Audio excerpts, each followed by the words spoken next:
I've said multiple times before that there are two types of teams in the National Football League. Those that have a franchise quarterback and those that don't. And the Atlanta Falcons definitely fit into the former category of being an organization that has a franchise quarterback. However, as the Atlanta Falcons have proven the past two NFL seasons, having that franchise quarterback isn't enough. You just can't have that quarterback and expect everything to magically fall into place. You just can't have that quarterback and expect that alone to get you to the playoffs. The Atlanta Falcons the past 2 years have been bad. They've been brutally bad, and it's a proof that while having that franchise quarterback is important and you can't really consistently win in the National Football League without it, there's no guarantee of consistently winning with that franchise quarterback if you don't do other things well, if you aren't strong in other key areas. And while they have that franchise quarterback and one of the best wide receiving tandems in the league in Julio Jones and Roddy White, this is a team that struggled to protect Matt Ryan all year. Again, a team that struggled to consistently run the ball between the tackles. Again, a team that by and large, failed to stop anybody defensively most weeks again. The Atlanta Falcons are a product of their drafting of the past few years. And you look at 2014, it was a situation where it wasn't going to take much to win the NFC South, and the Atlanta Falcons still couldn't get that done. A 6-10 record. It's no surprise that Mike Smith was sent packing. It's no surprise that Thomas Dimitroff was demoted, maybe even should have been fired. That was earned. That was deserved because the Falcons maybe should have been better and most certainly could have been better, but ultimately have not been. And here they find themselves again for the second straight draft picking in the top 10. And again, I point to that draft history and talking about why certain teams find themselves in the positions that they do. And this is incredibly important. And, it's the draft that ultimately you look back 2, 3, 4, 5 years down the road and you see the fruits or spoiled fruits of those drafts and you understand why teams find themselves in certain situations. And you look at the Falcons. They've had some hits, but very few over the past 5 years. Guys like Julio Jones, who they gave up a boatload to move up big to get in 2011. Their 2013 first-round pick, Desmond Trufant, I think is one of the better young corners in the National Football League. But just not enough production on the offensive side of the ball, not enough production on the defensive side of the ball in particular. I look in terms of question marks, your second-round pick from 2013, Robert Alford, still waiting to see what he can really do. They really haven't gotten much out of that 2012 class. You look at 2014, Jake Matthews played better as the year went along, but I don't think he played like a big-time left tackle. And you look at the rest of that class, and there wasn't really a whole lot of contribution coming out of that class. And just, again, when I look at the Atlanta Falcons, it was always kind of hard for me to exactly figure out what exactly their philosophy was when it comes to the draft. And when you look at a team and you say, I'm not really sure what their plans are or what their philosophy is, they're kind of scatterbrained, and when you're scatterbrained, that's really no way to go through a draft, and it has produced the results that it's produced for the past couple of years for these Atlanta Falcons, going 4-12 in 2013, and 6-10 in 2014. Now, in this offseason, they fired Mike Smith, they demoted Thomas Dimitroff, they bring in Dan Quinn. They were patient, they waited for their guy. Clearly, Dan Quinn was their guy, and a lot of Atlanta Falcon fans may indeed be excited about the concept of having a guy coming from the Seattle Seahawks coaching tree coming into Atlanta, a real defensive-minded guy coming in, unlike a Mike Smith, who was a mediocre defensive coordinator in Jacksonville before he got the Atlanta job to begin with. Well, keep this in mind, is that Gus Bradley hasn't exactly been a raging success in Jacksonville. Furthermore, you know that in certain situations with certain organizations and certain teams, that the head coach calls the shots on that particular side of the ball. That is his specialty. See Bill Belichick on the defensive side of the ball with New England Patriots. See Pete Carroll with the Seattle Seahawks. Now, with that said, the Atlanta Falcons were coming into a somewhat decent situation this offseason. They were going to bring in a new coach. They've got a top 10 pick in the draft. They had quite a bit of money to spend in free agency. I was expecting them to be a little more proactive, a little more active in general in this free agency period, and they weren't.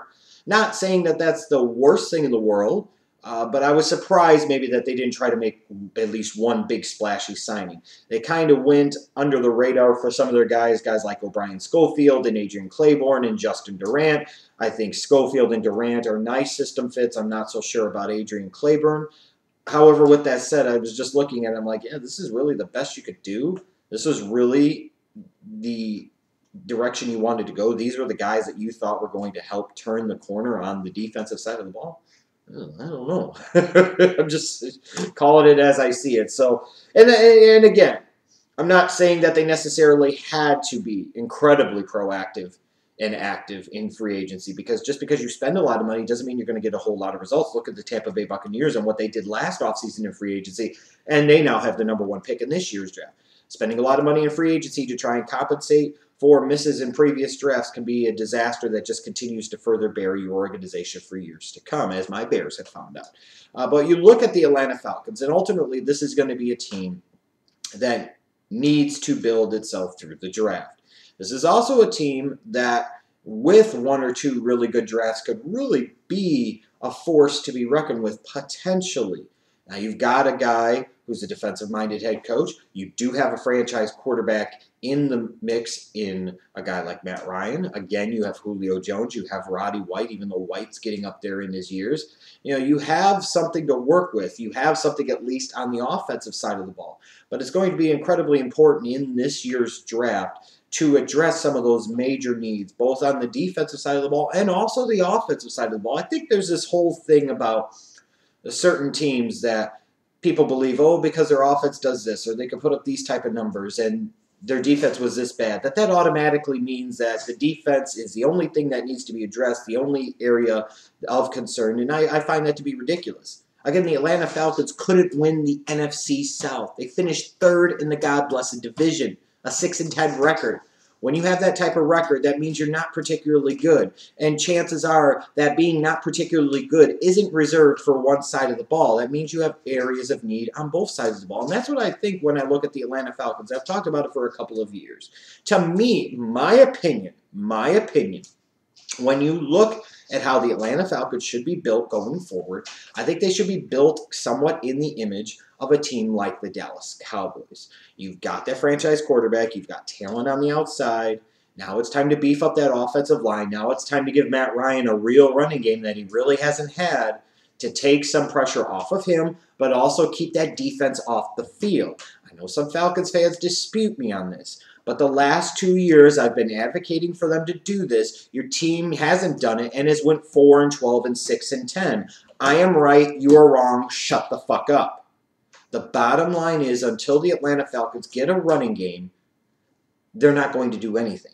And it's that simple. And you would hope that a Dan Quinn, coming in from a Seattle Seahawks situation, seeing what a Marshawn Lynch can bring to the table, seeing what having that type of running game can bring to the table, will understand the importance of doing so. In my opinion, the #1 need in this draft for the Atlanta Falcons is to find that 3-down bell cow running back.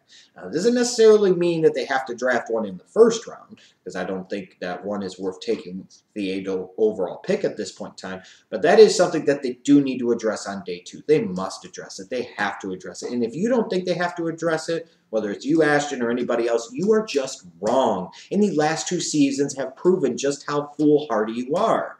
You can't be sitting there bringing in Steven Jackson off of the scrap heap and expecting him to be able to do big things. Now he's gone. You got to, at some point in time, you've got to find that bell cow guy that could take some of that pressure off of Matt Ryan and also keep that defense off the field. Now, defensively, the biggest thing that they need is they need an edge rusher. Whether that's a defensive end, outside linebacker, both. They need somebody that could get some heat on the quarterback. They need a guy that could be a playmaker and a difference maker rushing from the outside. This is something the Atlanta Falcons haven't had in God knows how long, and they desperately, badly need it now. Some of you will point to John Abraham, perhaps, and perhaps you're right. Okay, but John Abraham isn't around anymore. They don't have that guy. And I don't know that bringing in guys like Adrian Claiborne and O'Brien Schofield is going to get the job done. That would be an area that needs to be addressed early and probably more than once in the 2015 NFL Draft. But that's not all the needs they have. I still think they need help on the offensive line. If you're counting on Sam Baker for anything, you're a fool. Maybe Jake Matthews is your long-term answer at left tackle, but I still think you need some help on the interior of that line, and I think you could definitely use a better option over at right tackle. In terms of other options on the defensive side of the ball, I think they could use a safety to pair opposite of William Moore. They have needs, like I said, all over the place, frankly, on both sides of the ball. In terms of their philosophy of what I think the Falcons should be doing and maybe looking to do in this 2015 NFL Draft, I expect them to go after an impact defender with that 8th overall pick. They may be looking to trade down a little bit. I don't know. But somebody that could come in and be an impact type of edge rusher? Will that be somebody like a Vic Beasley, somebody like a Shane Ray, somebody like a Bud Dupree, perhaps? It could be one of those guys, although I envision Vic Beasley being the best of the fits because he could fit that Bruce Irvin type of role. They're going to go somewhere in that direction in round one, unless they determine that offensive line is that important. And I think that you could start to make an argument, especially if the Falcons were able to peel back maybe outside of the top 10 to like pick 11 to 13, that maybe offensive tackle, again, needs to be the need or the area that is addressed in round number one. Because at the end of the day, for all the talk you want to put on the defense, again, the franchise piece is Matt Ryan. That's the guy you have to build around. That's the guy you got to help. And the Dallas Cowboys have given you kind of that formula of how you could get it done. For a team like Atlanta Falcons, I think that has to be incredibly appealing to look at that and say, hey, this is maybe the direction we need to go. I still think they should look at an impact defender on day one because they've already got their franchise quarterback. So you brought in a defensive-minded head coach. At least in round one, you need to support that defensive-minded head coach and that new defensive philosophy with that impact edge rush defender. Now, in terms of day two of the draft, this is where I expect the Falcons to use both of their picks, perhaps, on offensive players. One of them to be a lineman and one of them to be a running back. I would think that round two is where the running back will come from, and round three will be in some way, shape, or form an offensive lineman. And then in terms of day three, I think you're going to look at defensive depth and guys that maybe fall for different reasons because they lack speed or they lack this, but guys that will fit the system that Dan Quinn will bring in from Seattle, similar to what you've seen over the years with Seattle and some of the guys they've drafted, like Cam Chancellor in the 5th round, guys like Richard Sherman in the 5th round. Those guys that really fit the defense that maybe aren't viewed as highly as prospects for other teams because of this or that, but they can really play well above their draft position because they can be put in the best possible situations to succeed for the Atlanta Falcons. The Falcons aren't in a bad situation.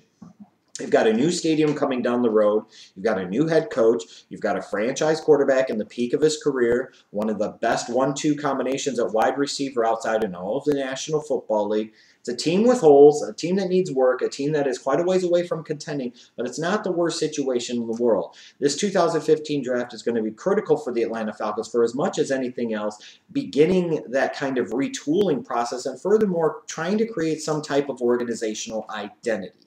And if they could do that, then this is a team that could perhaps indeed contend with the Carolina Panthers in that NFC South in 2015.